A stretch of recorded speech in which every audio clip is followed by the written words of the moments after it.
Hello ළමයි කොහොමද ඔයාලා හොඳින් ඉන්නවද? ඔන්න මම අද ඔයාලට වීඩියෝ එක ගෙනාවේ ඇන්තූරියම් පැලයක් අපි කොහොමද නිවැරදිව හිටවගන්නේ කියලා. නිවැරදි මාධ්‍යයක් හදාගෙන ඒතොර දිලීරනාශක භාවිතා කරලා අපි කොහොමද නිවැරදිවම පැලයක් හිටවගන්නේ කියලා. එතකොට බලමු මට දැන් මේ පැලයක් පොට් කරන්න අවශ්‍ය කරන ද්‍රව්‍ය මොනවාද කියලා. මම අරගෙන තියෙනවා පෝච්චි ටික. මම ඔයාලට තවත් වැඩිදුරට හොඳට පැහැදිලි වෙන්න පෝච්චි වර්ග 3කින් අරන් තියෙනවා. මේ සාමාන්‍ය ලොකු පෝච්චිය මම අරන් තියෙන. අද හිටවන්න තියෙන පැලවල සයිස් එක අනුව තමයි මම පෝච්චි තෝරගෙන තියෙන්නේ. එතකොට මීට වඩා ටිකක් අඩු පෝච්චිය තමයි. කියන්නේ උසින් අඩු වට ප්‍රමාණයෙන් අඩු පෝච්චිය. ඊළඟට මෙන්න මේ වගේ පොඩි පෝච්චිය. ඊටසේ මේ වගේ චූටිම පෝච්චිය. හොඳද? එතකොට මෙතන තියෙනවා පොහොර වර්ග දෙක ඔස්මොකොට් පොහොර අපි භාවිතා කරන්නේ ඇන්තූරියම් වගාවේදී N1 සහ K1.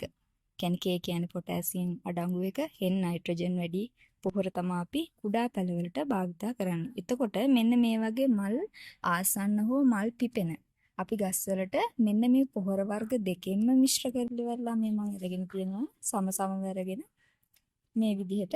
එතකොට ඒක තමයි මං මේ වගේ මල් ආසන්න සහ මල් පිපෙන ගස් වලට පොට් කරනකොට යොදාගන්නේ. එතකොට මේ චූටිම පැල මේ තියෙන්නේ. මේ ෆ්ලෑෂ් පැල ටිකක් තියෙන්නේ. මේ චූටි පැල.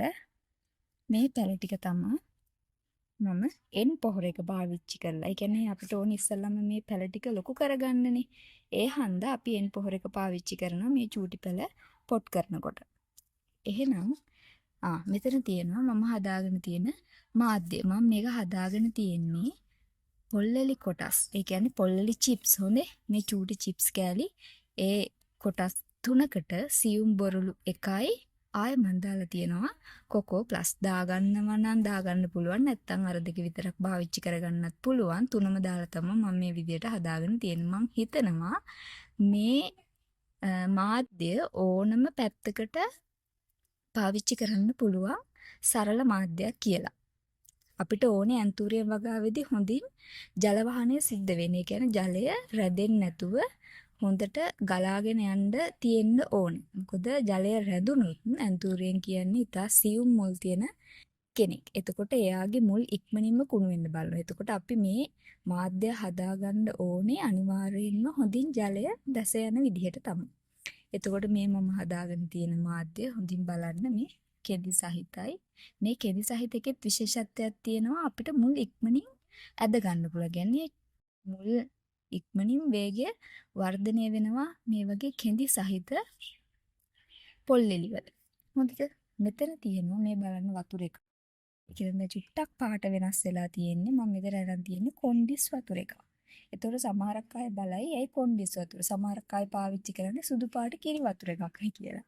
එතකොට ඒ කිරි වතුර එක තමයි කැප්ටාන් දිලීරනාශකය. මම පාවිච්චි කරන්නේ මගේ වගාවේදී දිලීරනාශකය පාංශු දිලීරනාශක විදියට කොන්ඩිස්. එතකොට මේ කොන්ඩිස් වතුර එක තමයි මම මේ විදියට පැල ගිල්වලා තියන්නේ. එතකොට විනාඩි 20ක් විතර ගිල්වලා තියන්න පුළුවන්.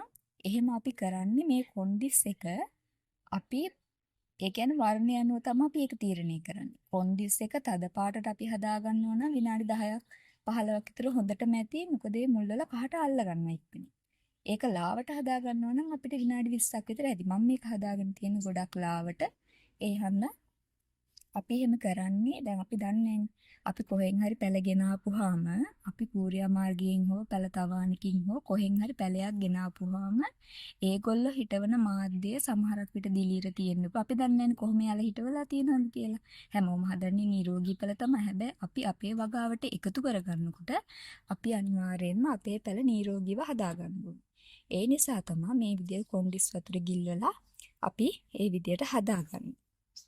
එතකොට මේ වගේ තියෙනවා නම් දිලීර මොනවා හරි ඒවා අයින් වෙනවා. සමහරක් අය එහෙම නැහැ. ඒගොල්ලෝ එවන මාධ්‍යෙම ඒ පිටින්ම නිකම්ම පොට් කරනවා.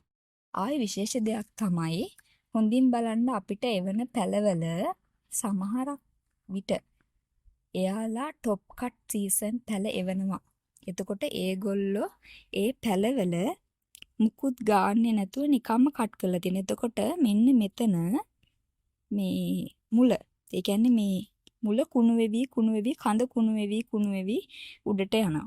මම නම් ඒක අනුමත කරන්නේ නැහැ. අනිවාර්යෙන් අපි පැලයකින් ඒ කියන්නේ මව් ශාකයකින් මෙහෙම টොප් කට් එකක් කපනවා නම් හෝ ඒ විදිහට කිසියම් දෙයක් කියන්නේ අපි ඒ ගහේ මව් ශාකයේ අනිවාර්යෙන්ම මොනවා හරි පාවිච්චි කරලා එක්ක අඟුරු පාවිච්චි කරන්න පුළුවන් නැත්නම් කියුටස් එකක් නැත්නම් තීන්තා ලේපනයක් මොනවා හරි කරලා මේක සීල් කරගන්න ඕනේ.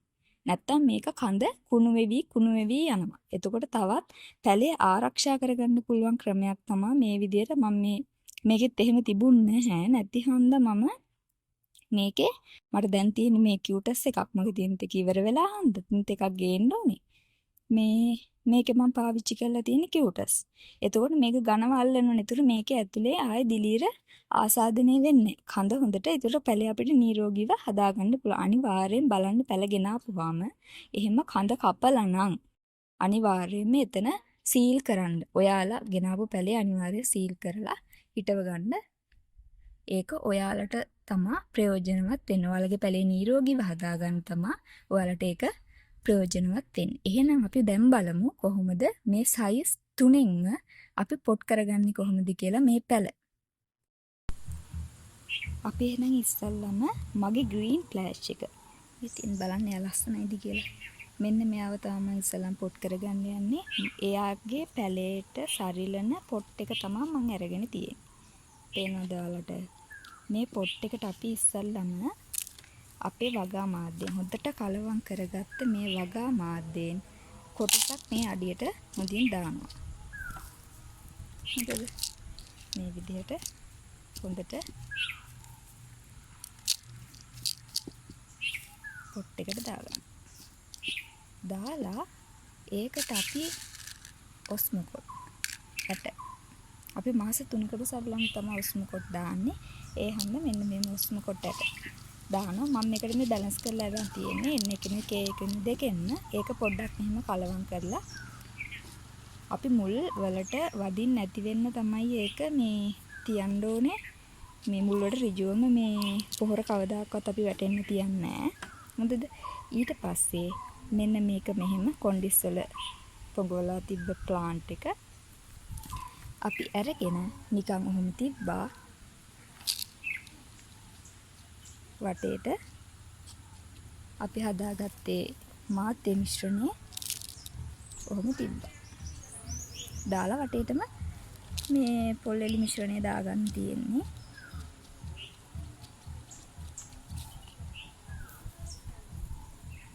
තනියෙන් මේ දේ කරගන්න තමයි අමාරු. වීඩියෝ එකයි මේ පොට් එකේ හිටගෙන ඉතින් අමාරු නැත් ඉතින් කරන්න එපයි නේ. මගේ එකම ආසාව ඔයාලට මට පුළුවන් විදියට වචනකින් හරි උදව් කරන්න. ඒ කියන්නේ මගේ අත්දැකීම් මම අරගෙන ඔයාලට නිරෝගීව කොහොමද පැලයක් හිටුවා. තව සමහරක් අයට බය ඇතින් මේ ඇන්තූරියෙන් මැරෙයි. පටන් ගන්න ආස කට්ටිය ඇති. මම නම් කියන්නේ බය නැතුව ආරම්භ කරන්න. ගෑල්ලාමෙක්ට හොඳම ව්‍යාපාරයක් තමයි මේ ඇන්තූරියෙන් වගාව කියලා. ගැන අපි ආදරයෙන් පැලයක් නඩත්තු කරන තරමට එයත් අපි ගාව ආදරයෙන් ඉන්නවා. ඕනම ප්‍රශ්නයක් තියෙන ඕනම දෙයක් මගෙන් අහන්න. මම දන්න දෙයක් නම් අනිවාර්යෙන් කියලා දෙනවා. මෙන්න මේ විදිහට අපි පැලේ හිටව ගන්නවා. වැඩි දෙයක් නෑ. හැබැයි කඳ වැහෙන්නේ නැති වෙන්න මේ කඳ කියන්නේ මේ කඳේ මේ මුල් කොටස තියෙන්නේ. මේ ටික වැහෙන්නේ නැති වෙන්න මුල් ටික විතරක් ආවරණය වෙන විදිහට හිටව ගත්තනම් හරි. ඔන්න අපි පොට් කරලා ඉවරයි. පේනවනේ. කට මට්ටමටම පොට් කරලා නැහැ. ඒ කියන්නේ මේ මාධ්‍ය දාලා නැහැ. මෙන්න මේ විදිහට තමයි. මේ විදිහට අපි මේ පොට් කරගෙන ඉවර වෙලා මම මේකට අවසානට කොන්ඩිස් වතුර මේක සම්පූර්ණයෙන්ම හේදිලා යන මාධ්‍යයත් එක්කම ගහම මුළු විදිහට නෑවෙන විදිහට මම මෙයාලව මේ තෙමනවා කොන්ඩිස් වතුරේ. අපි බලමු චූටි පැලයක් කොහොමද. කියන්නේ චූටිම පැලයක් මේ වගේ චූටි පොට් එකක කොහොමද අපි පැලයක් හිටව ගන්න කියලා. ඒකට නම් මම ගන්න මාධ්‍ය චුට්ටක් වෙනස් කරනවා. මම අර ලොකු කැබලි තියෙන එකෙන් ගන්නෙ නැහැ. පොඩ්ඩක් කෙඳි වගේ තියෙන පොල් එලි, ඒ කියන්නේ පොල් කෙඳි ඒ වගේ මේ කොටසක් අරගෙන ඒකට කොකෝ ප්ලස් දාලා මේ වැලි කියන්නේ පවුඩර් එක වගේ වැලි නෙවෙයි. සියුම් වැල්ල, ඒ කියන්නේ සාමාන්‍යයෙන් කැටති වගේ තියෙන වැල්ලක් තියෙනවා. ඔය ගෙවල් හදද්දි ගන්නේ. අපි මේ වැල්ල ගේනවනේ අන්නේ ඒ වැල්ල. සියුම්ම වැල්ල නෙවෙයි. ඊට වඩා චූට්ටක් ඝනකමට හුරු එන්නේ වැල්ල තියෙනදී මේ තියෙන්නේ ඒ මාධ්‍ය මිශ්‍රණයේ මේක ඉක්මනටම චූටි පැලවල මුල් අදිනවා. අර ලොකු පැලවලට දාන මාධ්‍ය මිශ්‍රණයෙම චූටි පැලවලට නම් මම පාවිච්චි කරන්නේ නැහැ. මම එහෙම පාවිච්චි කරලා නැහැ. මේ විදිහට තමයි මම හිතවන්නේ. එතකොට බලන්න වලට හොඳට පේනවා ඇති මොන වගේ මාධ්‍යයක්ද තියෙන්නේ කියලා. ඉතින් මේ සැහැල්ලු. බලන්නකෝ මේ. හරි ලස්සනයි නේද? පාට එහෙම බලන්නකෝ ඒකේ.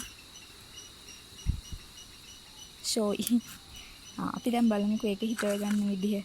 ඒක හිතව ගන්නේ අපි මේ වගේ චූටි පොට් හැම එකේම හොඳට හැබැයි පොට් එකේ මේ යට අඩිය හොඳට සිදුරු කරලා තියෙන්න ඕනේ. මෙන්න මේ විදිහට සිදුරු ඒ තියෙන ඔක්කොම මේ හොඳට මේ වතුර බහැලා යන විදිහට තියෙන්න ඕනේ. ඊට පස්සේ අපි මේකට මෙන්න මෙහෙම දා ගන්නවා.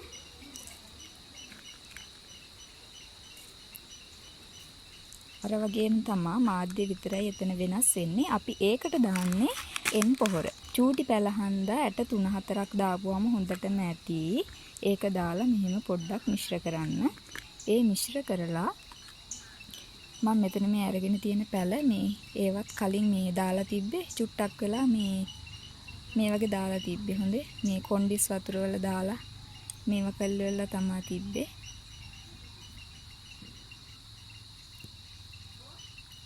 ඔක්කොම මේ ෆ්ලෑෂ් වර්ග වටින.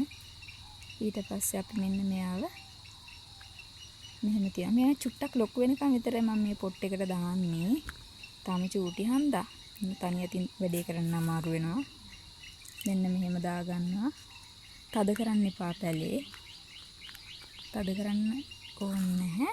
නිකම් මෙහෙම වටේට මාධ්‍ය පුරව ගන්න. පැලේ කෙලින් තියලා. මෙයා චූට්ටක් තව ලොකු වෙනකන්. ඒ කියන්නේ මේකේ මුල් ටික ලස්සනට දුවලා හැදෙනකන් මේව කරලා මම ඊට පස්සේ මෙයාව ඊළඟට මීට වඩා අඩු පෝච්චියක් තියෙනවා. මේ ඒ පෝච්චියට මාරු කරනවා. අපි පැලයක් හදනකොට ඒ පැලේ සයිස් එක අනුව තමයි පොට් එක තෝරගෙන මේ පැලේ ලොකු වෙන අවධිය අනුව පොට් එකකින් අපි මාරු කරන්න ඕනේ. මේක කම්මැලිව නම් කරන්න පුළුවන් වැඩක් නෙවෙයි. පැලෙත් එක්ක පැලේට ආදරයෙන් හැමදේම ළමෙක් බලා ගන්නවා වගේ තමයි අන්තරියෙන් පැලයක් අපි හදනවා කියලා කියන්නේ. එහෙම හදාගත්තොත් අනිවාර්යයෙන්ම එයා අපි ළඟ ලස්සනට නිරෝගීව ඉන්නවාමයි. ඔන්න බලන්න. මෙන්න මේ විදියට. නේ? වැඩි දෙයක් නෑ අනේ. මෙච්චර පුරව ගන්න ඕනෙත් නෑ. මේ අර දැන් වතුර දාපුවම මෙයා තව ටිකක් බහිනවා.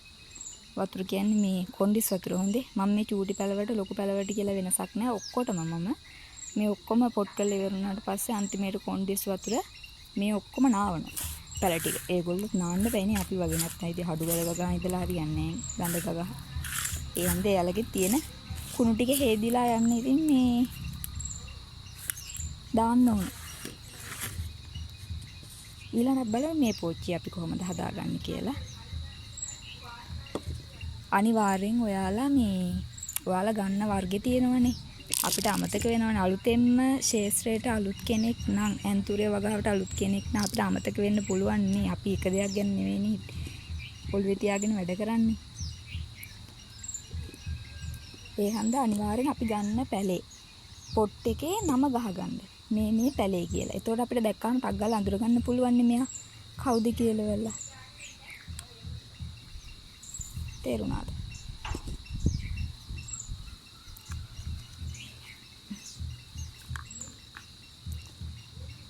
ඔන්න මං හිතවන්නේ මෙන්න මේ පැලේ තමයි මෙයාගේ.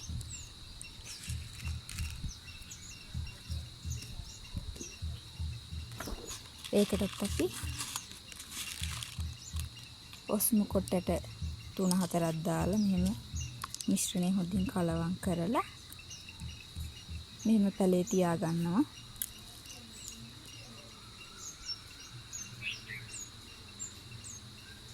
ඊට පස්සේ මාධ්‍ය මිශ්‍රණය පුරව ගන්නවා වටේට.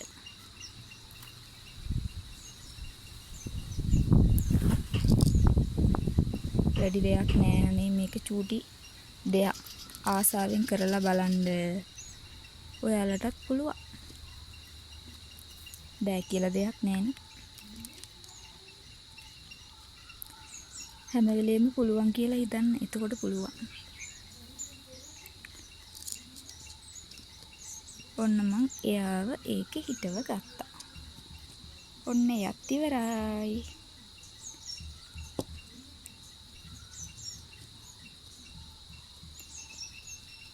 මෙයාලා මේ මගේ වගාවට අලුත් අය ඔක්කොම ලොකු ළමයි ටික.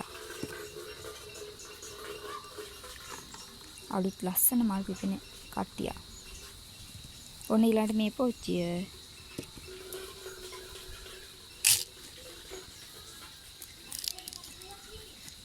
ඒකටත් මෙහෙම දාගත්තා. ඒකට අපි දාන්නේ බැලන්ස් කරගත්ත ඔස්මොකෝ.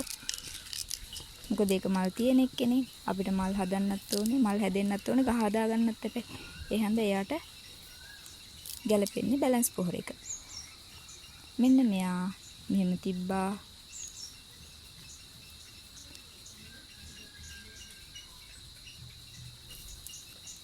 මෙයා නැනෝ ස්වීට්.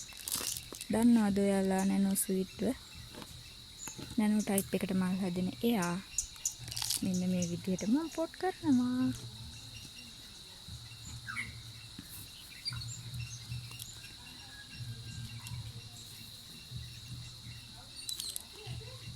කොණ්ඩිය සොතුරෙන් ආවන එක නම් පෙන්වන්න ඕනේ නැහැ නේ. ඉතින් ඒක සරලයි යන්නේ. බෝතලේ මූඩියක් කිල් කරලා ඒ බෝතලේට කොණ්ඩිස් ටිකක් දාගන්න. දාලි වල ලාපාටට හදාගන්න. ඊට පස්සේ මුළු ගහම තෙමෙනකම්. ඒ කියන්නේ මේ මාධ්‍ය ඔක්කොම තෙමෙනකම්. පෝච්චිය සම්පූර්ණ සේරම තෙමෙනකම් ගහත් නාවලා මාධ්‍යත් නාවලාම දාන්නනේ.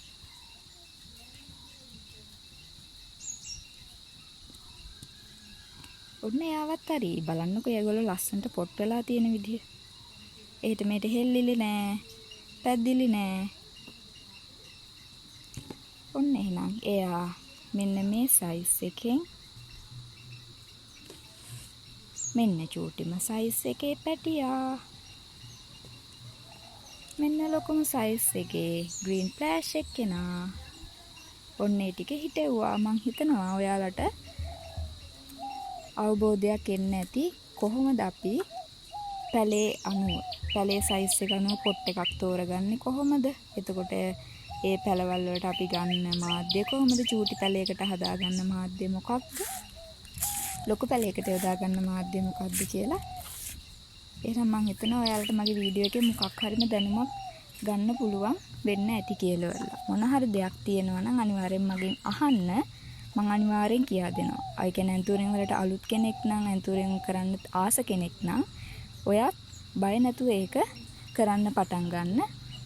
ඔයාලට ඕන දෙයකට මම ඉන්නවා. මගෙන් අහන්න දෙයක් තියෙනවා නම් අහන්න මම අනිවාර්යෙන් කියා දෙනවා. එහෙනම්